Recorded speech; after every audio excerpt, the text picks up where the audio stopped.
નમસ્કાર ગુજરાત, આજના તાજા સમાચારની અંદર વાત કરીએ તો આજના સૌથી મોટા ખેડૂત સમાચાર, પાક ધિરાણ લોન થશે માફ કે ચૂંટણી પહેલા ખુશખબર આવી ગઈ છે।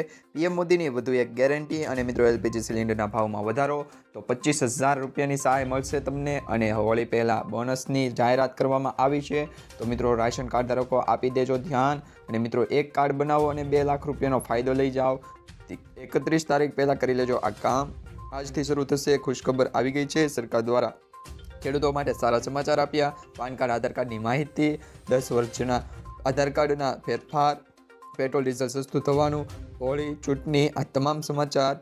ખેડૂતોના દેવા માફી અંગેની જાહેરાત, ખેડૂતોએ પોતાનું દુઃખ વ્યક્ત કર્યું છે, વીજળીના નિયમોમાં ફેરફાર થયા છે અને આજનો ખેડૂત મોંઘવારીમાં ફસાયો છે, એ તમામ અંગેના સમાચાર આજે આપણે જાણીશું। તો મિત્રો વિડીયોને અંત સુધી જોતા રહેજો। દેશ, દુનિયા અને ગુજરાતના આજના તાજા અને મહત્વના સૌથી મોટા સમાચાર મેળવવા માટે આજનો આ વિડીયો અંત સુધી જોતા રહેજો। અને જે પણ મિત્રો નવા છે અમારી આ યુટ્યુબ ચેનલ પર, એમને ખાસ વિનંતી છે, ચેનલને સબસ્ક્રાઇબ ન કરી તો અત્યારે સબસ્ક્રાઇબ કરી લેજો। અને આજના આ સમાચાર જો તમને સારા લાગે તો વિડીયોને એક લાઇક અવશ્ય આપતા જજો અને તમારા દરેક મિત્રો સુધી સોશિયલ મીડિયામાં આ સમાચાર શેર કરી દેજો। અને મિત્રો ખાસ સૂચના કે તમે અત્યારે જે સમાચાર જોઈ રહ્યા છો એ સમાચાર સોશિયલ મીડિયા હેન્ડલ અને સોશિયલ મીડિયા આધારિત જે સમાચાર અત્યારે પ્રાપ્ત થઈ રહ્યા છે એ પ્રમાણેના છે, એ તમને સમાચાર મળી રહ્યા છે, તો એની ખાસ નોંધ તમારે લેવી।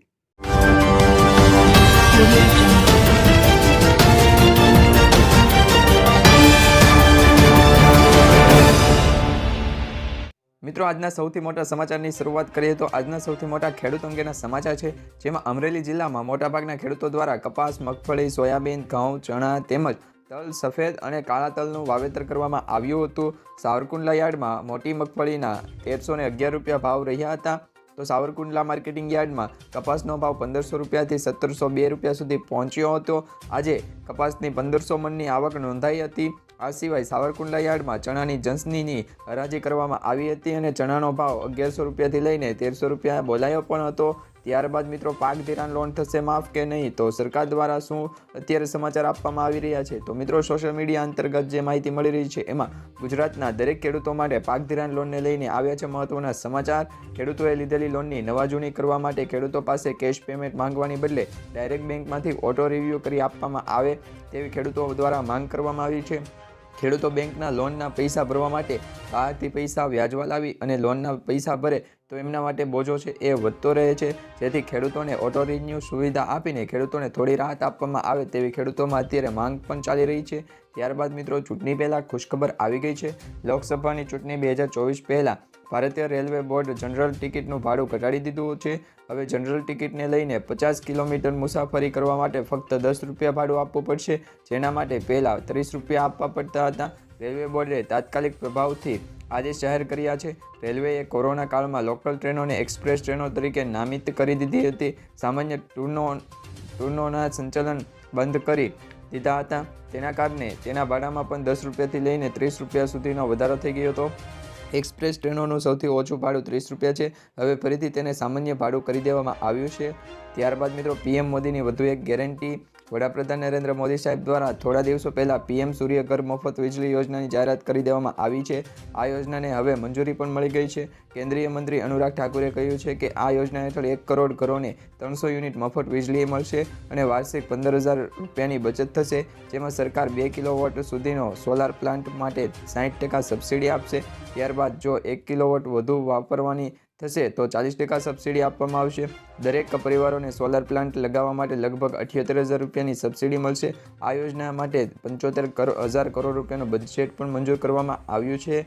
ત્યારબાદ મિત્રો એલપીજી સિલિન્ડરના ભાવમાં વધારો જોવા મળ્યો છે કે નહીં, તો હવે મિત્રો ગેસ કંપનીઓએ હોળી પહેલાં લોકોને ઝટકો આપ્યો છે। એલપીજી સિલિન્ડરના ભાવમાં વધારો ઝીક્યો છે। જોકે આ વધારો કોમર્શિયલ એલપીજી ગેસ સિલિન્ડર માટે કરવામાં આવ્યો છે, ઘરગથ્થુ જે ગેસ સિલિન્ડર છે એમના માટે વધારો કરવામાં આવ્યો નથી, એની ખાસ નોંધ લેજો।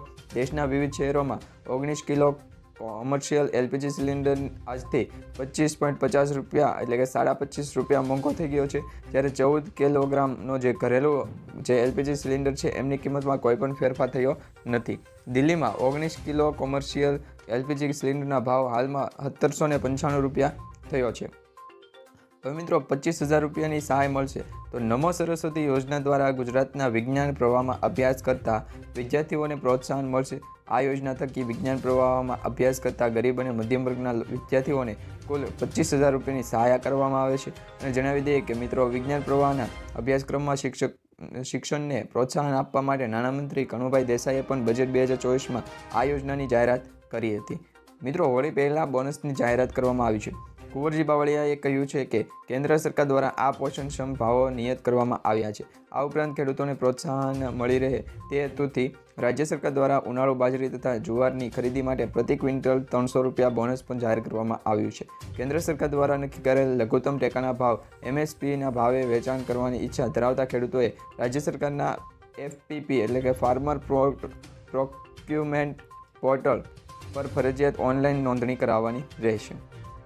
ત્યારબાદ મિત્રો, રાશન કાર્ડ ધારકો આપી દેજો ધ્યાન. છેલ્લા કેટલાક વર્ષોમાં સરકાર દ્વારા તમામ વિભાગોને KYC દ્વારા ગ્રાહકોના આધાર કાર્ડ સાથે લિંક કરવાનું કામ કરવામાં આવી રહ્યું છે. તમને જણાવી દઈએ કે દેશના ગરીબ વર્ગ માટે રાશન કાર્ડ તેમની ઓળખ છે, કારણ કે તેના દ્વારા તમને દર મહિને મફત રાશન મળે છે.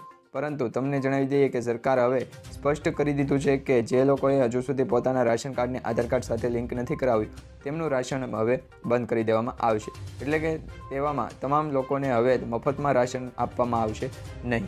સરકારે તમારા જે રેશન કાર્ડને તમારા આધાર કાર્ડ સાથે લિંક કરાવવાની છેલ્લી તારીખ 29 ફેબ્રુઆરી નક્કી કરવામાં આવી છે. તે પહેલાં તમારે તમારા રાશન કાર્ડને તમારા આધાર કાર્ડ સાથે લિંક કરાવી લેવું જોઈએ. હજુ સુધી જે પણ રાશન કાર્ડ ધારકોએ આધાર કાર્ડને રેશન કાર્ડ સાથે લિંક નથી કરાવ્યું એ તાત્કાલિક હજુ પણ એમની પાસે સમય છે તો એ લિંક કરાવી લે. ત્યારબાદ મિત્રો, એક કાર્ડ બનાવો અને 2 લાખ રૂપિયાનો ફાયદો. અસંગઠિત ક્ષેત્રમાં કામ કરનાર લોકોને આર્થિક સુરક્ષા આપવા માટે સરકારે વર્ષ 2020માં ઈ-શ્રમ યોજના શરૂ કરી હતી. આ યોજનાને ખૂબ રિસ્પોન્સ મળ્યો છે અને અત્યાર સુધી 29 કરોડ લોકોના ઈ-શ્રમ કાર્ડ બની ચૂક્યા છે. જે વ્યક્તિની પાસે ઈ-શ્રમ કાર્ડ હોય છે અને તેને આર્થિક મદદની સાથે 2 લાખ રૂપિયાનો દુર્ઘટના વીમાનો પણ લાભ મળે છે. સરકાર આપે છે. કોણ બનાવી શકે છે ઈ-શ્રમ કાર્ડ? તો અસંગઠિત ક્ષેત્રમાં કામ કરનાર કોઈ પણ ભારતીય નાગરિક કે જેમની ઉંમર વર્ષ 16થી લઈ અને 59 વર્ષની વચ્ચે હશે એમને ઈ-શ્રમ કાર્ડ મળશે. ત્યારબાદ મિત્રો, 31 તારીખ પહેલાં કરી લેજો તમારું આ કામ. હવે તમને જણાવી દઈએ કે ગેસ સિલિન્ડર ગ્રાહકોને કેન્દ્ર સરકાર દ્વારા સબસિડી મળી રહી છે. જો તમે તમારા ગેસ સિલિન્ડર પર મળતી સબસિડી ચાલુ રાખવા માંગો છો તો તમારે તરત જ KYC કરાવવું પડશે. તો આના માટે તમારે સરકારે છેલ્લી તારીખ છે 31 માર્ચ નક્કી કરી છે. જો તમારા ગેસ સિલિન્ડર ઉપર અથવા તો તમારા ગેસ સિલિન્ડરની જે રિસિપ્ટ કે પછી એમની બુક ઉપર જો KYC ન કરેલું હોય એવો કોલ તમને આવે અને KYC કરવાનું કહે તો તાત્કાલિક તમે KYC કરાવી લેજો. કારણ કે 31મી માર્ચ પહેલાં છે એ તમારે KYC કરાવી લેવું ફરજિયાત છે. મિત્રો, આજથી શરૂ થયું છે ખુશખબર આવી ગઈ છે. ગુજરાત સરકાર ખેડૂતો માટે સારા સમાચાર લાવી છે. રાજ્ય સરકાર ખેડૂતોને તેમની ઉપજના સરખા ભાવ મળે તે હેતુથી 15 માર્ચથી ખેડૂતો પાસે ઉનાળુ પાક ખરીદા છે. બાજરી, જુવાર અને મકાઈના પ્રતિ ક્વિન્ટલ ₹2500, ₹3180 અને ₹2090 સરકાર આપશે. રાજ્ય સરકાર વર્ષ 2024-25માં ખેડૂતો માટે ઉનાળુ પાક, રવિ પાકને લઈને સારા સમાચાર આપી દીધા છે, જેના માટે આવતીકાલથી VCA મારફતે ઓનલાઈન રજિસ્ટ્રેશન પણ તમે કરાવી શકશો. ત્યારબાદ મિત્રો, આધાર કાર્ડ અને પાન કાર્ડની માહિતી આવી ગઈ છે. કેન્દ્ર સરકારના તમામ પ્રયાસો છતાં હજુ પણ કરોડોથી વધુ લોકોને પાન કાર્ડ સાથે આધાર કાર્ડ લિંક કરાવવામાં અસમર્થ રહ્યા છે, કરાવ્યું નથી એવા સંજોગો બન્યા છે. આ માહિતી નાણાં રાજ્યમંત્રી પંકજભાઈ ચૌધરીએ લોકસભામાં આપી હતી. આ સાથે તેમણે કહ્યું હતું કે સરકારે પાન કાર્ડને આધાર કાર્ડ સાથે લિંક કરાવવા માટેનો સમય અને એમનો દંડ પણ નક્કી કર્યો હતો. એ સમય વિલંબિત માટે દંડ તરીકે 600 કરોડ રૂપિયાથી પણ વધુ એકત્રિત થયા છે. પાન કાર્ડને આધાર કાર્ડની સાથે લિંક કરવાની અંતિમ તારીખ 30 જૂન 2023 સુધી હતી. આ સમય મર્યાદા પછી પાન કાર્ડને આધાર કાર્ડ લિંક કરનારાઓ પાસેથી 1000 રૂપિયાનો દંડ વસૂલવામાં આવી રહ્યો છે. તો આમ 1000 રૂપિયાનો દંડ વસૂલવા છતાં પણ 600 કરોડ રૂપિયાથી વધુનો છે એ ફંડ છે એકત્રિત થઈ ગયું છે. એટલે કે દંડ છે એકત્રિત થયો છે, પરંતુ હજી કરોડોથી વધુ એવા યુઝર્સ છે પાન કાર્ડ વાપરનાર કે એમને આધાર કાર્ડ સાથે લિંક નથી કરાવ્યું. હવે મિત્રો, 10 વર્ષ જૂના આધાર કાર્ડ હશે તો એમાં પણ ફેરફાર તમે કરાવી શકો છો, અપડેટ કરાવી શકો છો. જેમનું આધાર કાર્ડ 10 વર્ષ પહેલાં બનાવવામાં આવ્યું હતું અને તે આધાર કાર્ડ બનાવ્યા પછી અપડેટ કર્યું નથી તો તેમને મફતમાં અપડેટ કરાવી શકાશે. આ માટે તમારે UIDAIની ઓફિશિયલ વેબસાઇટ પર જઈને લોગિન કરવું પડશે. UIDAIની દ્વારા મફતમાં આધાર કાર્ડને અપડેટ કરવાની અંતિમ તારીખ 14 માર્ચ નક્કી કરવામાં આવી છે. સામાન્ય રીતે લોકો આધાર કાર્ડમાં પોતાનું એડ્રેસ અપડેટ કરે છે, જ્યારે કેટલાક લોકો પોતાનું નામ પણ અપડેટ કરે છે. આ માટે UIDAI દ્વારા અમુક ચાર્જ લેવામાં પણ આવે છે, જે લગભગ 50 રૂપિયા છે. ત્યારબાદ મિત્રો પેટ્રોલ ડીઝલ સસ્તું થવાનું છે કે નહીં, હોળી પહેલાં છે એ સમાચાર મળી ગયા છે. અને ચૂંટણીના પણ સમાચાર. પેટ્રોલ અને ડીઝલના ભાવમાં ઘટાડો થવાની મીડિયામાં અટકળો ચલાવી રહી છે. કેન્દ્રીય પેટ્રોલિયમ મંત્રી હરદીપસિંહ પુરીએ તેને સાચી ઠેરવતા હકારાત્મક ટિપ્પણી કરી હતી. તેમણે કહ્યું હતું કે જો આ વર્ષના અંતિમ ક્વાર્ટરમાં ઓઇલ માર્કેટિંગ કંપનીઓ નફો કરે તો દેશમાં ઈંધણના ભાવમાં ઘટાડો થવાની શક્યતા રહેલી છે. વધુમાં તેમણે પણ કહ્યું કે તેલ કંપનીઓ મજબૂત સ્થિતિમાં આવી ગઈ છે અને ટૂંક સમયમાં જ નફો કરતી થઈ જશે. હવે મિત્રો, ખેડૂતોના દેવા માફી અંગે જાહેરાત. તો ખેડૂતોના દેવા માફ કરવાને લઈને સરકાર અને ખેડૂતો વચ્ચે છે એ ઘણા બધા છે એમ આંદોલન અને ઘણા બધા એવા કિસ્સા પણ બની ગયા છે, જેમાં ખેડૂતોનું હજુ સુધી દેવું માફ અંગેના કોઈ પણ નિર્ણય આવ્યો નથી. દર વર્ષે કમોસમી વરસાદ, વાતાવરણમાં પલટો અને આવા ઘણા બધા કુદરતી આફતોના કારણે ખેડૂતોનો પાક નુકસાન થઈ જતું હોય છે. અને આ પાકનું વળતર સરકાર દ્વારા આપવામાં આવે છે, પરંતુ બહુ જ ઓછા અંશે છે એ આપવામાં આવતું હોય છે. ખેડૂતોને જેટલી પાક નુકસાન થયું છે એ પૂરેપૂરું વળતર એમને મળતું નથી, પરંતુ સરકાર દ્વારા એ પણ સહાય આપવામાં આવે છે, જેમાં પાક નુકસાન થઈને લઈ અને પાકને જે કહી શકાય કે સર્વે આધારિત છે એ સરકાર દ્વારા જે પેકેજ જાહેર કરવામાં આવતા હોય છે કુદરતી આફતો સામે, તો એ કુદરતી આફતો સામેના સરકારી પેકેજનો પણ લાભ ખેડૂત લઈ શકે છે. પરંતુ ખેડૂતોની એવી માંગ છે કે સરકાર દ્વારા એમનું પૂરેપૂરું દેવું છે, જે પૂરેપૂરું નુકસાની છે એનું વળતર મળે અને દેવા માફી થાય અને સરકાર દ્વારા છે એ ખેડૂતોના હિતમાં નિર્ણય લેવામાં આવે, એવું ખેડૂતોમાં હાલ ચાલી રહ્યું છે. પરંતુ શું સરકાર દ્વારા ખેડૂતોના હિતમાં નિર્ણય લેવામાં આવશે કે નહીં, એ નીચે કમેન્ટ કરીને તમે તમારું મંતવ્ય જણાવી શકો છો. હવે મિત્રો, ખેડૂતોએ પોતાનું દુઃખ પણ વ્યક્ત કર્યું છે. ખેડૂતોએ જણાવ્યું છે કે બાગાયતી ખેતીમાં સરકાર જાહેર કરેલ રાહત પેકેજ ખૂબ જ ઓછું કહેવાય. સરકાર દ્વારા છે અવનવા પેકેજ જાહેર કરવામાં આવતા હોય છે, પરંતુ એ પેકેજની રકમ છે ખૂબ જ ઓછી કહેવાય, એવું ખેડૂતો દ્વારા કહેવામાં આવી રહ્યું હતું. જે બાગાયતી ખેતી પાછળ ખર્ચો પણ વધુ થાય છે, તેમજ ખૂબ જ મહેનત પછી આ પાક તૈયાર થતો હોય છે, તેમજ જે પરિસ્થિતિનું નિર્માણ થતું હોય છે, કુદરતી આફતો આવતી હોય છે, એ પ્રમાણે તો સહાય છે એ ફક્ત ખેતરની સફાઈ કરવામાં જ ખર્ચાઈ જાય એટલી સહાય મળતી હોય છે. ત્યારબાદ મિત્રો, વીજળીના નિયમોમાં ફેરફાર. નવું પાવર કનેક્શન. હવે તમારા દેશમાં નવા વીજળી કનેક્શન માટે વધુ રાહ જોવી પડશે નહીં. મોટા શહેરોમાં 7 દિવસના બદલે 3 દિવસમાં વીજળી કનેક્શન મળી જશે. હવે ગામડાઓમાં નવા વીજ મીટર માટે પણ 30 દિવસથી લાંબી રાહ જોવી પડશે નહીં. 15 દિવસમાં ગામડાઓને વીજળી જોડાણ મળી શકશે. વીજળીના બિલમાં સુધારો કરી ઉર્જામંત્રી એ જણાવ્યા અનુસાર જાણકારી આપી છે એ પ્રમાણે વીજળી અને સોલારના નિયમો હળવા કર્યા છે.